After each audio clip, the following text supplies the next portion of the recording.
आप मेरे साथ निकाल सकते हैं, उत्पत्ति की पत्री 2 अध्याय उसका 18 से लेकर 25 वचन तक।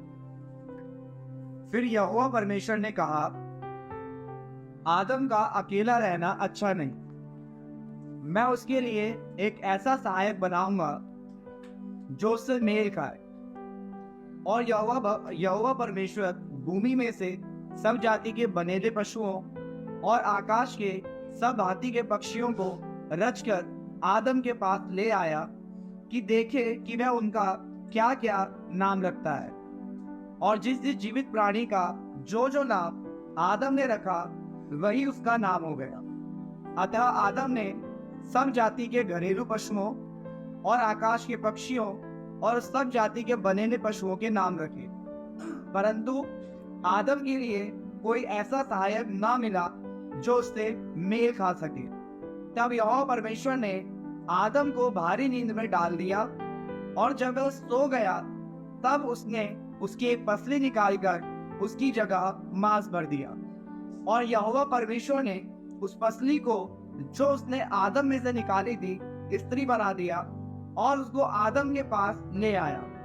तब आदम ने कहा, अब यह मेरी हड्डियों में की हड्डी और मेरे मांस में का मांस है, इसलिए इसका नाम नारी होगा, क्योंकि यह नर में से निकाली गई है। इस कारण पुरुष अपने माता पिता को छोड़कर अपनी पत्नी से मिला रहेगा और वे एक ही तन बने रहेंगे। आदम और उसकी पत्नी दोनों नंगे थे पर लजाते न। हालेलुया। परमेश्वर का वचन उत्पत्ति में जब शुरुआत में सृष्टि की रचना करता है तो रचना की बातें करते हैं। जब हम परमेश्वर के वचन में तो हम देखते हैं परमेश्वर ने सारी सृष्टि की रचना कैसे की, कैसे परमेश्वर ने सूर्य, चंद्रमा, समुद्र, धरती, आकाश, हर चीज को बनाया। बेडोल और सुनसान पृथ्वी पड़ी थी, इसमें परमेश्वर ने कैसे जीवन को भर दिया, जीवन से भर दिया। जमीन से लेकर आसमान से लेकर जल तक जीवित प्राणियों से भर गया। और जब सब कुछ प्रभु ने बनाया तब परमेश्वर ने अपनी सर्वोत्तम सृष्टि की, और वो सृष्टि थी आदम को बनाने के बाद परमेश्वर ने देखा कि हम बहुत ही डीप रेवलेशन में, प्रकाशन में नहीं जाएंगे, बहुत रॉ लैंग्वेज में देखेंगे। परमेश्वर ने जब आदम को बनाया तो परमेश्वर ने देखा कि सब कुछ अच्छा है पर आदम कुछ अधूरा अधूरा सा है, कुछ इनकम्प्लीट है। और ये बात परमेश्वर को बहुत अच्छी नहीं लगी। परमेश्वर ने बहुत सारे जानवर बनाए थे जो आदम के सामने लाके रख दिए कि आदम इनके साथ थोड़ा जेलअप हो जाए, थोड़ा मिक्सअप हो जाए। और ये सारे जानवरों के साथ आदम ने वक्त गुजारा, इनके नाम रखे, नाम रखा तो कुछ पल तो गुजारा ही होगा। यहाँ पे चर्च में अगर कोई बच्चा पैदा हो उसका डेडिकेशन प्रोग्राम रखते हैं तो शॉर्टेस्ट डेडिकेशन प्रोग्राम जो होगा, पति पत्नी को अनाउंस करके स्टेज तक पहुंचने तक 10-15 मिनट का टाइम लगता है, 10 मिनट। हम ये मानते हैं। और आदम परमेश्वर नहीं था, आदम एक मनुष्य था, परमेश्वर की रचना था। आदम ने कुछ वक्त तो गुजारा होगा इतने सारे लाखों करोड़ों जानवरों का नाम रखते हुए। नाम रखते रखते आदम सबके साथ जब वक्त गुजार रहा था तो हम श्योर अगर प्रभु को वो फिर भी अकेला लगा तो आदम ने पूरी कोशिश की सबके साथ मेल मिलाप करने की, सबके साथ मैच करने की, लेकिन फिर भी आदम किसी के साथ मेल नहीं खा पाया, आदम किसी के साथ मिक्सअप नहीं हो पाया। इसको इस तरीके से हम बोल सकते हैं कि आदम किसी के साथ एक मन नहीं हो पाया। बहुत सारे लोग आपको आज संसार में दिखाई देंगे जो इंसान से शादी नहीं करना चाहते, इंसान के साथ एक नहीं होना चाहते, जानवरों से शादी करना चाहते हैं। मेरी एक दोस्त है, जब मैं लॉ कॉलेज में पढ़ती थी तो मुझे बार बार एक बात बोलती थी और बड़ा ताज्जुब लगता था कि ये साइंटिफिकली पॉसिबल कैसे है, पर इंसान है, कुछ भी फितूर बक सकता है। वो बोला करती थी कि वो भी मेरा एक ही मन करता है मेरी शादी किसी कुत्ते से हो जाए क्योंकि मुझे कुत्ते के बच्चे बहुत पसंद है। तो मैं सोचती थी कुत्ता इसको राशन ला के कैसे देगा, कुत्ता इसे आई लव यू कैसे कहेगा, पगली है क्या पूरी।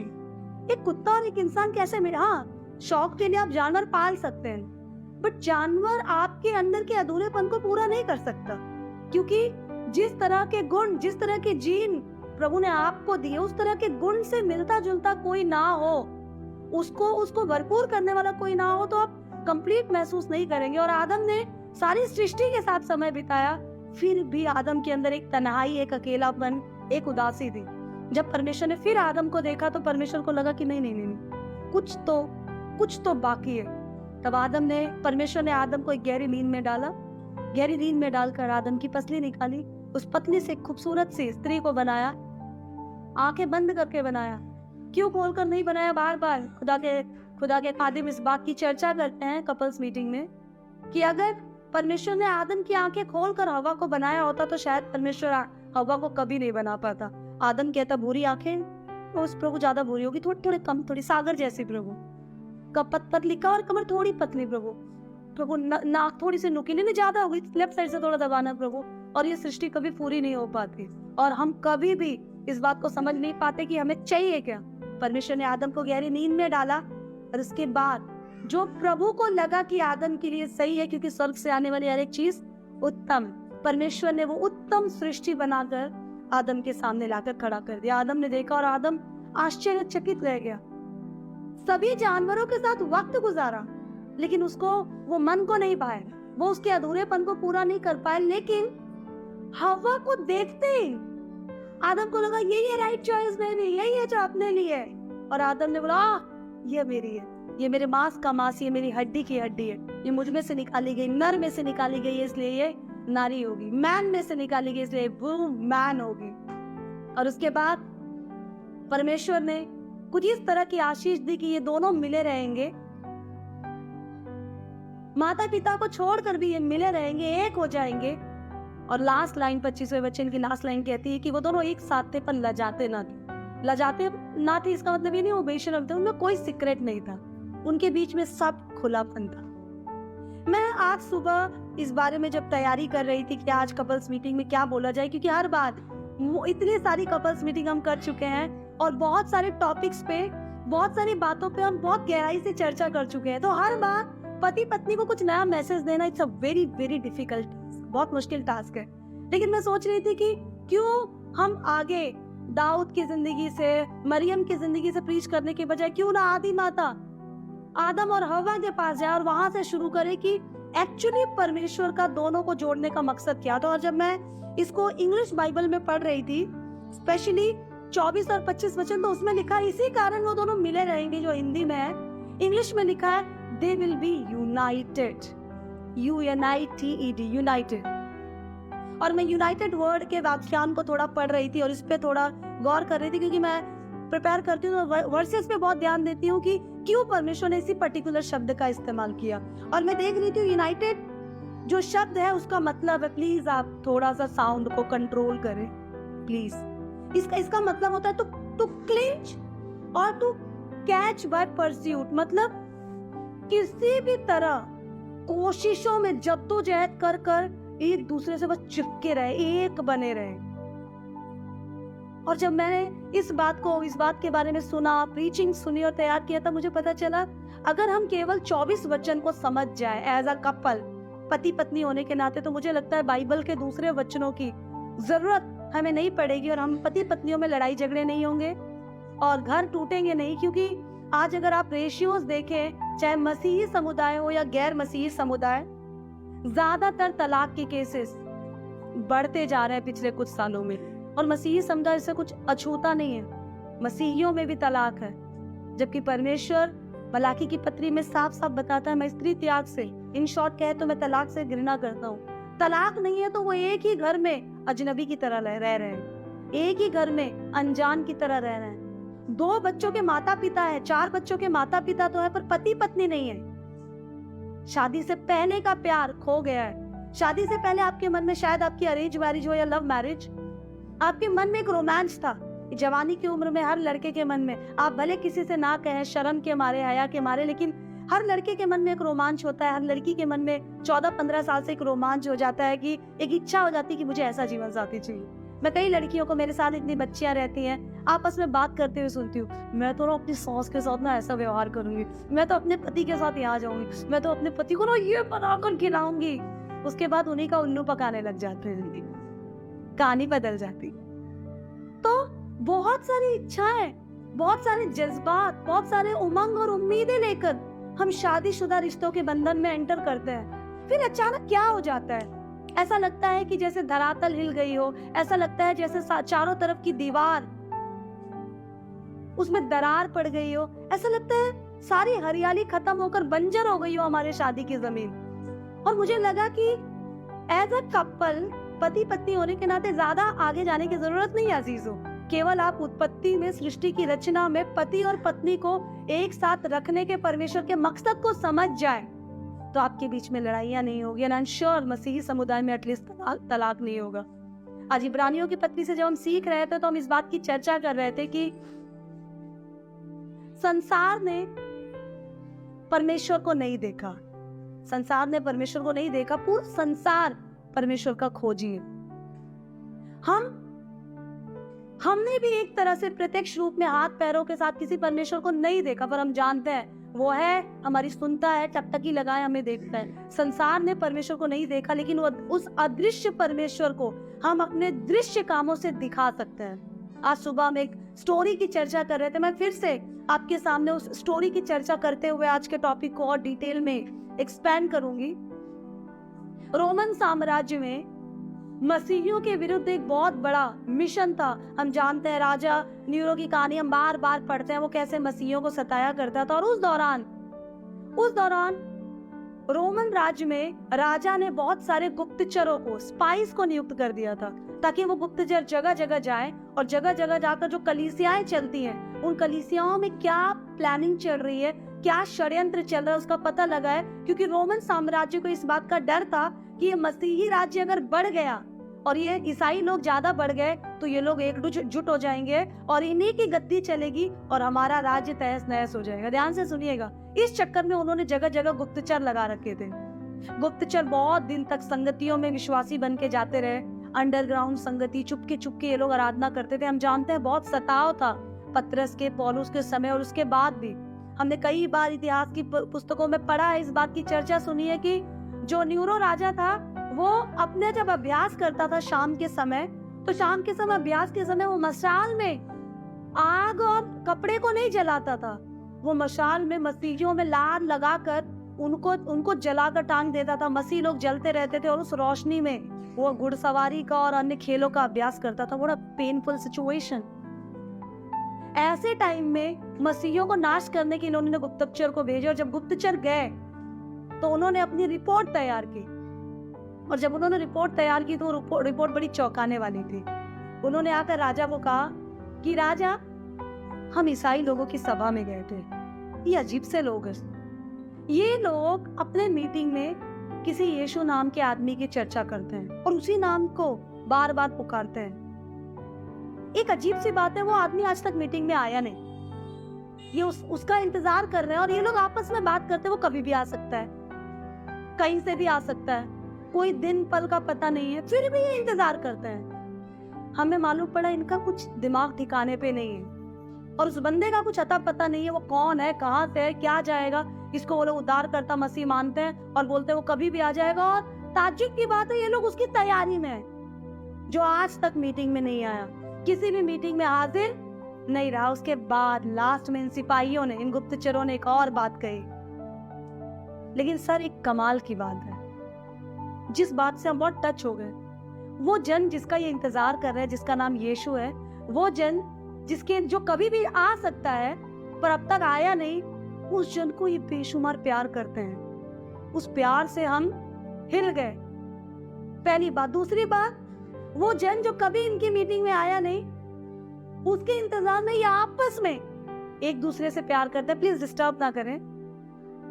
इनके प्यार ने हमें हिला दिया और हमें चौंका दिया। तो अजीजों, मैं बताना चाहती हूँ, एज अ कपल, पति पत्नी होने के नाते, भाई बहन होने के नाते, हम संसार में हमारा व्यवहार, हमारा प्यार एक बहुत बड़ा इम्पैक्ट डाल सकता है, पर हम वो इम्पैक्ट नहीं डाल पा रहे हैं। शादी के पहले हम सब बहुत एक्साइटेड थे, शादी के बाद सारी एक्साइटमेंट खत्म हो गई। हम क्रेजी से लेजी बन गए। हम क्रेजी थे, हम सब ने बहुत कुछ प्लान किया, लेकिन उसके बाद हम आलसी बन गए। हम बहुत सारे बेसिक कामों को भी प्रभु में नहीं कर रहे हैं। आप अच्छे से देखिए, अगर आप एक फैक्ट्री चलाते हैं, अगर आप उस फैक्ट्री में मशीन ना चलाएं तो क्या आप फैक्ट्री में कुछ पैदा कर पाएंगे, कुछ बना पाएंगे? नहीं। अगर आप खेती करते हैं, आप कहते हैं मैं किसान हूँ, प्लीज यहाँ वहाँ ध्यान न दें। अगर आप कहते हैं आप किसान हैं और खेती में आप खेत में हल ना चलाएं, पानी ना दे, जुताई ना करे, बुआई ना करे, आलस भर के पड़े रहे, तो क्या आप कटनी काट पाएंगे? नहीं। आप अगर घर में राशन भरकर रख दिया गया है, आप अगर उसकी रोटी ना पकाएं तो क्या आप पेट भर पाएंगे? नहीं। आलस और जो करने की जरूरत है वो ना करना किसी भी चीज को डेड बना देता है। और इसी प्रकार उत्पत्ति की पत्री बताती है वो मिले रहेंगे। मिले रहने के लिए, एक तन रहने के लिए बहुत सारी कोशिशें आपको करनी थी। हम बहुत सारे कपल्स वो नहीं कर पाए, इस कारण हमारे आशीष का लेवल और हमारी आत्मिक जिंदगी जहां होनी चाहिए थी, हम वहां नहीं पहुंच पाए। इस टॉपिक को मैं बहुत ज्यादा एक्सटेंड नहीं करूंगी। इसको एक्सटेंड करने के बजाय मैं चाहूंगी कि मैं आपको वो टिप्स बताऊं, वो ट्रिक्स बताऊं, जिसके जरिए सच में आप एक दूसरे से मिलकर रह सकते हैं। कितने लोग इंटरेस्टेड हैं? How many of you interested to listen that? अगर आप नोट करते हैं तो जरूर नोट करें। सबसे पहली चीज जो मैरिज रिलेशनशिप में as a husband and wife आपको करनी चाहिए वो ये है, जब इजहार करने का मौका मिलता है इजहार करें। Whenever you have an opportunity to express your love, you must express. जब भी आपको एक दूसरे से इजहार करने का मौका मिलता है आप इजहार करें। ये सुनते ही कुछ कपल कहेंगे मैं क्या करूं, मुझे बहुत शर्म लगती है इसलिए मैं कुछ कह नहीं सकती। कुछ कपल कहेंगे अरे दीदी क्या करूं, मैं तो बचपन से ही टेढ़ा हूं, मुझे सीधी बात करने कभी आई नहीं, तो मैं कैसे अपनी पत्नी से या पति से कह सकूं कि आई लव यू। वो आई लव यू भी कहेंगे तो ऐसा लगेगा सबसे बड़ा पत्थर खींच के मारा है। बट मैरिज रिलेशनशिप को मेंटेन रखने के लिए, उस जज्बात को जागरूक रखने के लिए इजहार करना बहुत जरूरी है। आप शायद आप में से कुछ कहेंगे ना, हम प्यार तो करते हैं, प्यार नहीं करते तो इतने दिन थोड़ी काट लेते, प्यार कर रहे होते तो काट नहीं रहे होते, जी रहे होते। अजीजों, आप लोग काट रहे हैं क्योंकि आपके बीच का प्यार खत्म हो गया। प्यार इसलिए खत्म हो गया क्योंकि हम प्यार पाने के लिए पागल हो रहे हैं, पर प्यार देने के लिए कोई इच्छा हमारे अंदर नहीं है। मैं सबसे पहले हस्बैंड से बात करूंगी। I am so sorry for my language, मैं अपने भाषा के लिए माफी मांगूंगी।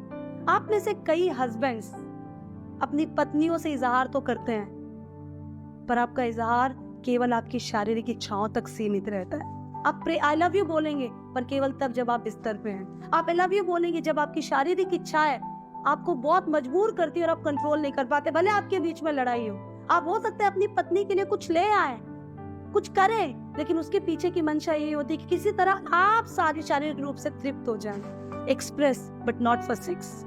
आप अपने आप को जाहिर करें पर शारीरिक इच्छाओं के लिए नहीं। मैं आपको बताना चाहती हूँ, बाइबल बताती है अपनी पत्नी को निर्बल पात्र जानकर उसे प्यार करो, आदर करो। अगर आप उसे प्यार करेंगे और अपने प्यार को एक्सप्रेस करेंगे ना, तो आपको अपनी इच्छाओं के लिए उनके सामने ड्रामा नहीं करना पड़ेगा, वो खुद ब खुद पूरा करेंगे। आप एक बार अपनी पत्नी से दिल से, आप उसकी बहुत कमियों को जानते हैं, आप जानते हैं वो बहुत चीखती चिल्लाती है, वो बहुत नक्चड़ी है, उसके अंदर बहुत गड़बड़ी है, मुझे पता है। हो सकता है आपने जैसी फिगर चाहिए हो वैसी फिगर उसकी नहीं है। बच्चा पैदा करने के बाद, बहुत सारी चीजों के बाद वो बॉडी नहीं रह जाती। हो सकता है जिस तरह का जॉय आप अपने पत्नी से एक्सपेक्ट कर रहे थे वो आपको नहीं मिल पाता हो। प्यार करके तो देखो, वो पूरी तरह आपको तृप्त करेगी। प्यार का इजहार करके तो देखो। तो पहला मंत्र ये है कि जब मौका मिले, मन में आता है, आपके मन में आता है कि अपनी पत्नी से आज घर, मैं कई बार सुनती हूँ क्योंकि आप लोग मुझसे आकर पर्सनली बात करते हैं, दीदी कई बार जब ऑफिस से आता हूँ तो मन करता है जाकर कहूँ कि मैं तुमसे बहुत प्यार करता हूँ, पर घर जाते ही मन करता है 2 लप्पड़ जड़ दो। अरे भैया, जब आपका रास्ते पे मन था आई लव यू बोलने का तो लप्पड़ काहे जड़ने लग गए? क्योंकि आपका इजहार आपकी पत्नी के व्यवहार पर आधारित है। आप अपनी पत्नी के व्यवहार पर अपने इजहार को आधारित ना रखें। आपको जो कहना है कह दो, कह कर तो देखो। मैं आपको एक बात बताना चाहती हूँ, आपकी पत्नी बहुत बुरी हो, आपके साथ है ना, आपकी पत्नी बहुत बुरी है, आपके बच्चों को पैदा कर रही है ना, किया है ना, आपकी पत्नी बहुत बुरी हो, आपके लिए रोटी बना रही है ना, आपकी पत्नी बहुत बुरी हो, आपकी दहलीज के अंदर है ना, आपकी पत्नी बहुत बुरी हो, आपको तृप्त करने की कोशिश तो कर रही है ना, आपकी पत्नी बहुत बुरी हो, पर उसकी शुरुआत और अंत तो आप ही है ना।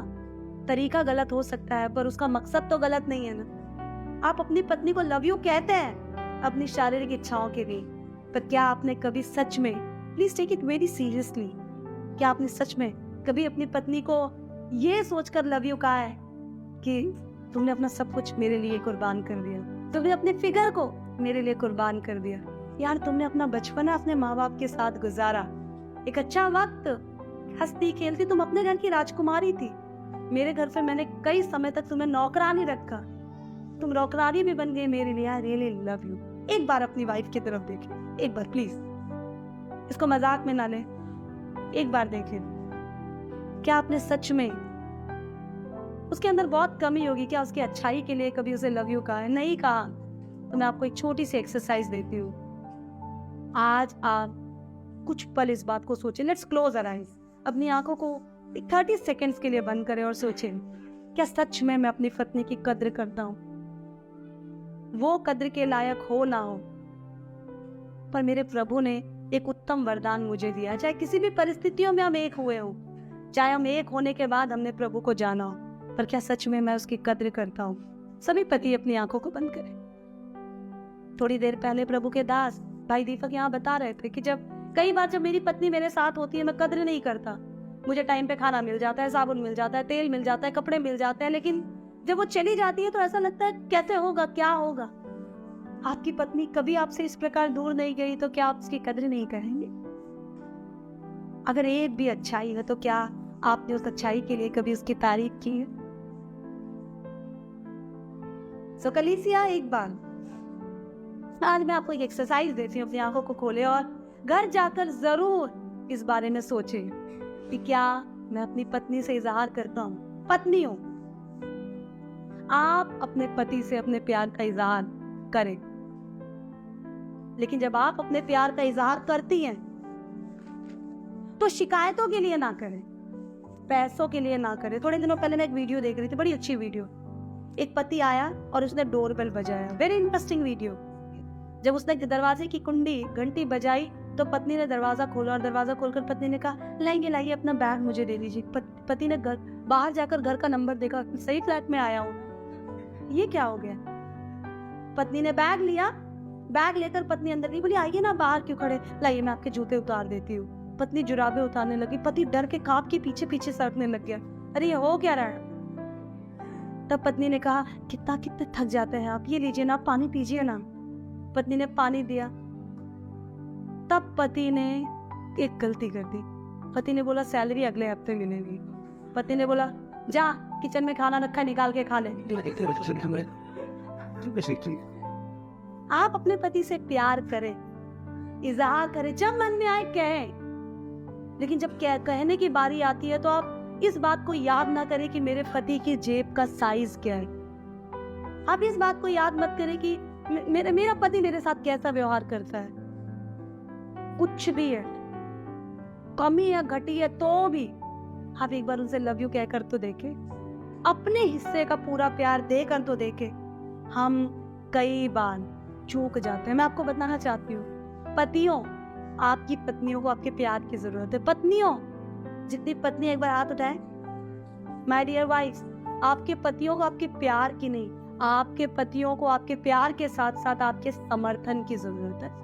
हर wives need love and protection. पत्नियों को प्यार और सुरक्षा चाहिए।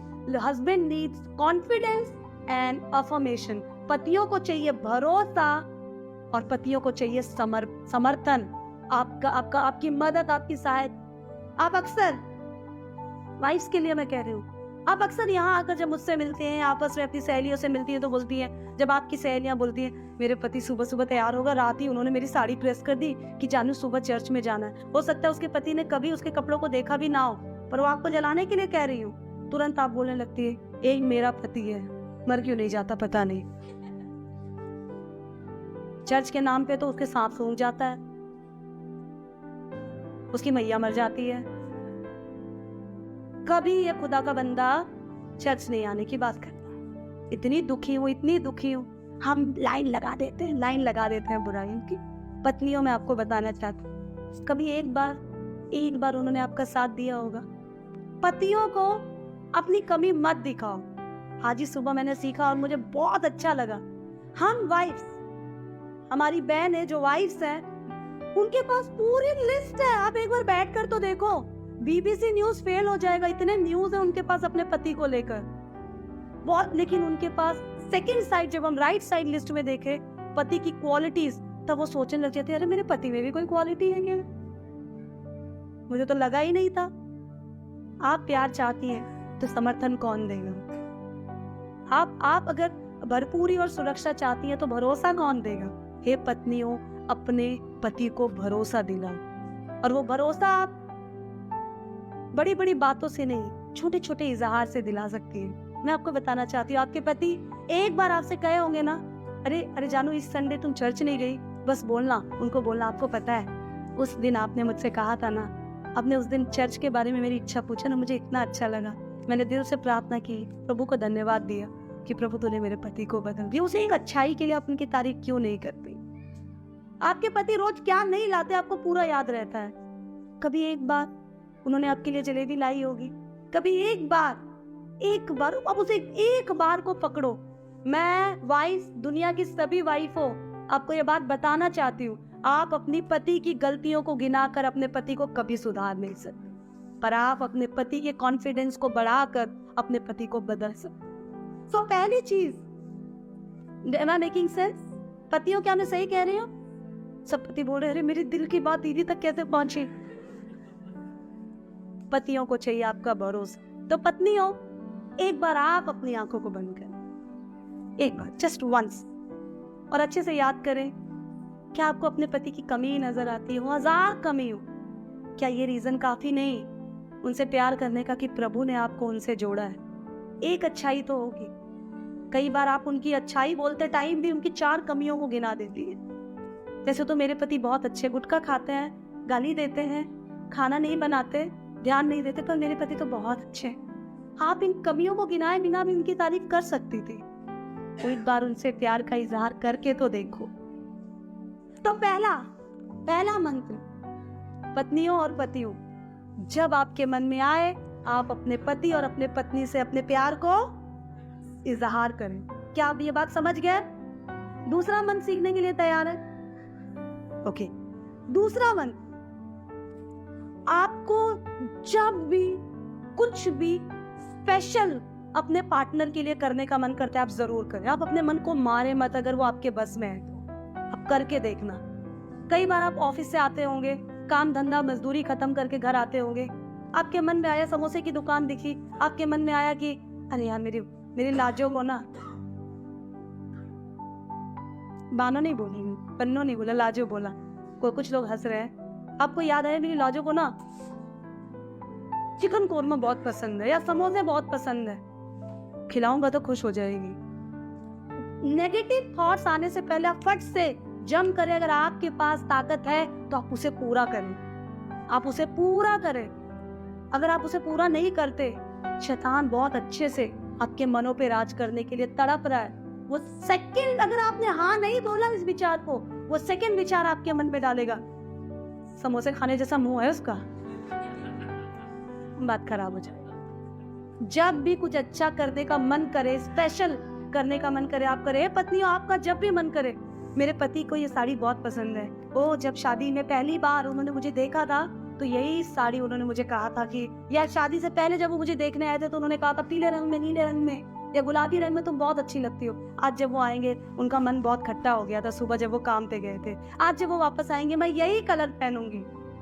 हम तैयारी करते हैं, सब कुछ करने के बाद अचानक, ध्यान दे प्लीज, पति का मैसेज आ जाता है, मैं थोड़ा लेट आऊंगा क्योंकि एक अर्जेंट मीटिंग है, मैं थोड़ा लेट आऊंगा, ट्रैफिक में फंस गया हूँ, मैं थोड़ा लेट आऊंगा, मालिक ना आने नहीं दे रहा, मैं थोड़ा लेट आऊंगा क्योंकि मजदूरी अभी मिली नहीं है, मैं थोड़ा लेट आऊंगा क्योंकि मैं डॉक्टर हूँ और पेशेंट अभी तक हॉस्पिटल में लगे हुए हैं। साड़ी निकाल कर हमारे मन में दूसरा ख्याल आता है, मन कर रहा है इसे चूल्हे में रख के जला दूं।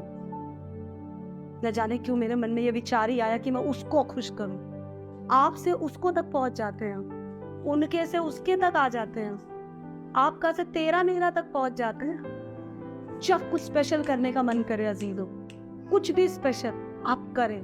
जब कुछ कन्फेस करने का, स्पेशल कहने का मन करे, वेट मत करना। अपने और अपने पत्नी के बीच बच्चों को बिल्कुल मत आने देना, बिल्कुल मत आने देना। शायद आपको पता नहीं, आप और आपकी पत्नी के बीच, हे वाइफ्स, आपके और आपके पति के बीच सबसे बड़ा डिस्टर्बेंस आपके बच्चे हैं। बच्चों को आप दोनों ने मिलकर पैदा किए, और इसलिए किया ताकि उन्हें आप प्रभु में बढ़ाए, इसलिए नहीं किया कि वो आपके बीच दूरियों को बढ़ाए। बच्चों को लेकर कभी मत लड़ना, बच्चों को लेकर एक दूसरे की बेइज्जती कभी मत करना, बच्चों को लेकर एक दूसरे को शर्मिंदा मत करना। ना बच्चों की सोचना, ना माँ बाप की सोचना, ना पड़ोसी की सोचना, जब अपनी पत्नी के लिए कुछ स्पेशल करने का मन करे, अगर आपके बस में है तो कर देना, अगर आपके बस में नहीं है तो अपने आप को उस लेवल तक लेकर आना। जब आप अपनी पत्नी को खुश करने का और जब आप अपने पति को खुश करने का प्रयास करेंगी, शायद पति को समझना है, शायद पति को अच्छा भी ना लगे, शायद आपका पति बोले ये पगला गई है क्या, क्या नौटंकी लगा रखी, तू चुड़ैल सी अच्छी लगती, तू मत बाल बना मेरे लिए, बस अब बहुत उम्र बीत गई। आपका पति शायद ये सब कहे, लेकिन अजीजों, मैं आपको कॉन्फिडेंस देती हूँ, आप जब अपने जीवन साथी को खुश करने के लिए कुछ स्पेशल करेंगे, स्वर्ग में लिखा जाएगा और परमेश्वर इसका आदर करेगा और इसका प्रतिफल परमेश्वर देगा, क्योंकि यहोवा परमेश्वर अपने डरवैयों को अच्छा प्रतिफल देना जानता है। तीसरा मंत्र, पहला मंत्र जो मन में आए कन्फेस करें। दूसरा मंत्र जो स्पेशल करने के लिए काबिलियत है और आपको पता है आपके जीवन साथी को खुश कर सकती है, कोई स्पेशल चीज, कोई स्पेशल काम, कोई स्पेशल बात, हो सकता है शादी से पहले कोई गाना आप गाते हो, होठों से छू लो तुम मेरा गीत अमर कर दो, कुछ गाना गाते हो, कुछ करते हो, आप करो ना। You both are a romantic couple, आप जिंदा दो दिखने वाले एक इंसान है। आप जान सकते हो इस मिस्ट्री को, इस रहस्य को इस संसार में कोई नहीं जान सकता। दो अलग दिखने वाले एक इंसान, दो अलग शरीर वाले एक इंसान, दो अलग मन वाले एक लक्ष्य वाले एक इंसान, एक ही मंजिल पे जाने वाले एक इंसान, एक हेल्पर एक मालिक, पर दोनों आशीष के और अनंत जीवन के वारिस। ये रहस्य है, पर कई बार हम इस रहस्य को भूल जाते हैं। दूसरा मंत्र, कुछ भी स्पेशल करने का मन करे करो। तीसरा मंत्र, अगर आप कुछ बदलाव चाहते हैं, मुझे लगता है हम में से बहुत लोग चाहते हैं, अगर आप अपने जीवन साथी में कोई विशेष बदलाव चाहते हैं तो सबसे पहले अपने आप को बदल दे। कपल ज्यादा टाइम अपने साथी को बदलने में लगे रहते हैं। माफ कीजिए, आपकी पत्नी अच्छा खाना नहीं बनाती, आप ताने देंगे तो वो नहीं बदलेगी, सच कह रही। आप एक दो बार उसके साथ किचन में खड़े होकर अच्छा बना कर तो दिखाएं। आपका प्यार, आपका ये बदलाव उसको मजबूर कर देगा और वो करेगी।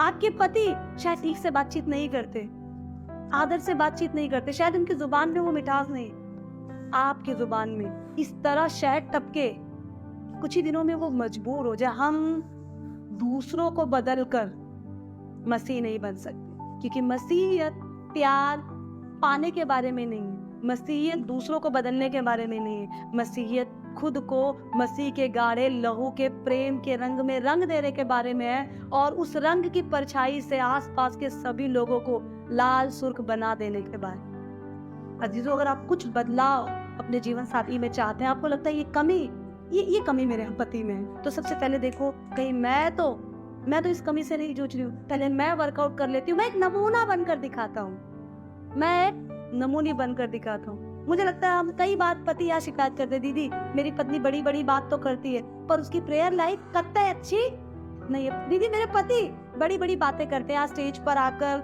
लोगों के सामने ऊंची ऊंची डींगे हाँकते हैं, बट घर में वो एक आदर्श विश्वासी पति कतई नहीं है।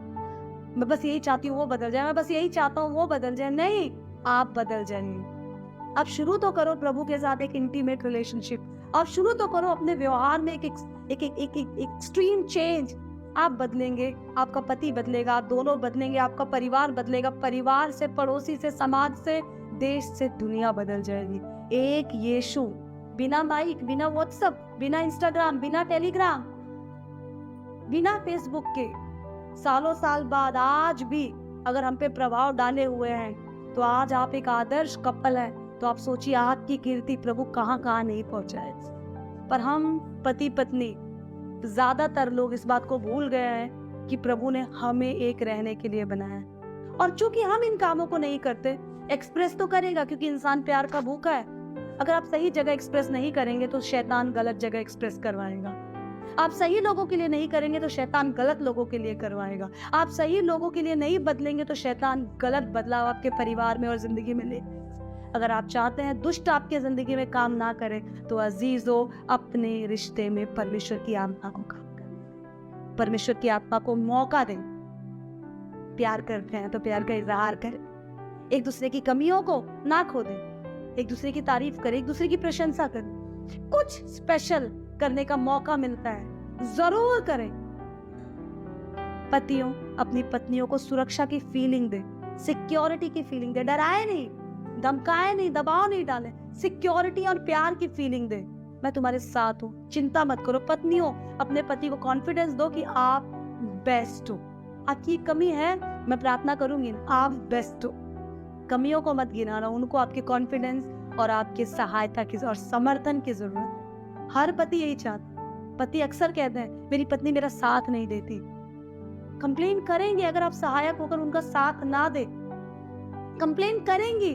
वो निर्बल है, निर्बल पात्र, वो निर्बल नहीं है लेकिन निर्बल जानकर अगर आप उनका आदर ना करें, उन्हें प्यार ना करें।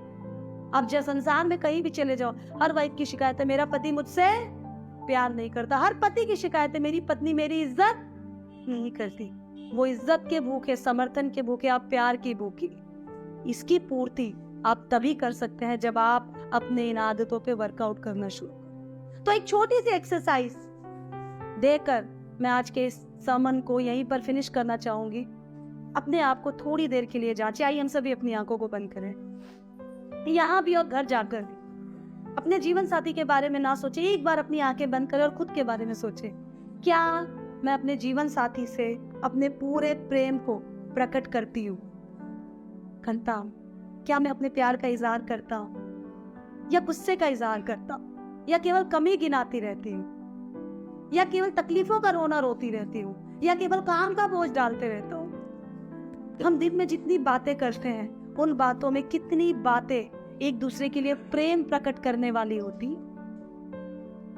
अजीजों, अगर आंखें बंद करके आपको लगता है कि ऐसा वक्त बहुत कम है, तो मैं बताना चाहती हूँ परमेश्वर की योजना यही है, आप एक हो जाएं। एक होने के लिए एक मन होना बहुत जरूरी होगा, और एक मन होने के लिए अपने आप को प्रकट करना बहुत जरूरी है। अगर आपको लगता है एक दूसरे को प्यार प्रकट करने वाला वक्त दिन में आप एक दूसरे के साथ नहीं गुजारते, दोस्तों में, परिवार में, मोबाइल में, टीवी में वो वक्त चला जाता है, तो आइए आंखों को बंद करें और निर्णय लें कि प्रभु ये समय मैं अपने जीवन साथी को दूंगा। और प्रभु मैं अपने जीवन साथी की कमियों को ना देखकर अपने प्रेम को प्रकटते हुए आज ये निर्णय ले। प्रभु बहुत सारी बातें मुझे पता है मेरी पत्नी को पसंद है, बहुत सारी बातें मुझे पता है मेरे पति को पसंद है, बट खुंदक के कारण, गुस्से के कारण, कठोरता के कारण, बुरे एक्सपीरियंस के कारण, पिछले जिंदगी के बड़े दुख के कारण, हालातों के कारण, कमी घटी के कारण प्रभु